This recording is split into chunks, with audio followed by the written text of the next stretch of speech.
I have the Zero 4-stage air purifier here and take you through the replacement filter process. Before we do that, we're going to make sure the power is turned off, so let's make sure it's disconnected. Fine with that. So, in order to replace the filter, and I do have a new one here, let's take the old one out. Take the front cover off. Magnetic edges, so it's very simple to remove. The first filter you're going to see is your pre-filter, easily removed, and this will last the life of the machine. So just keep that clean, give it either a rinse or vacuum every so many weeks. That'll help protect the filters behind it, of course. And speaking of the filters behind it, these are the ones I'm replacing. So we've got, the first one you see is your activated carbon filter. Let's remove that. And then of course behind that we have the hospital grade true HEPA filter. We remove that as well. Let's just put these to the side while I get some new ones out.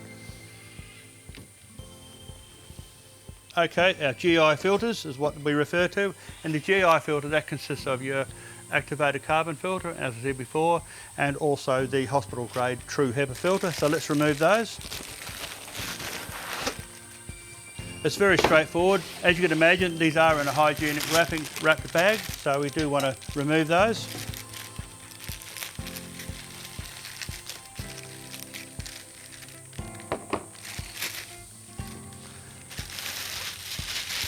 Look at the lovely stark white colour of those. Very, very clean.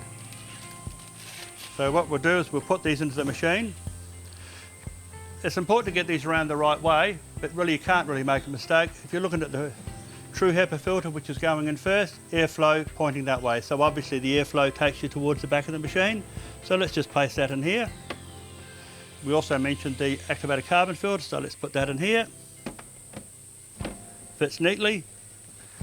The next thing, we go back to our pre-filter. Let's put that back in. And we've changed our filter. Very simple. Let's put the front back on. Magnets on the front allow it to close very simply. Now, we do want to get it started, so we turn the power back on.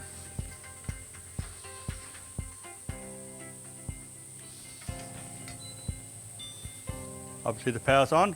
Let's turn her on here. Okay, there's one point that we still need to do, and that's reset the filter to start the new filter life. Any paper clip will do just to get it going. So what we need to do here is, as the machine's on, let's reset it. Little point here, put your paper clip in, approximately 5 seconds. And there you go, the machine's ready to run, it's going. That's all you need to do to replace your filter.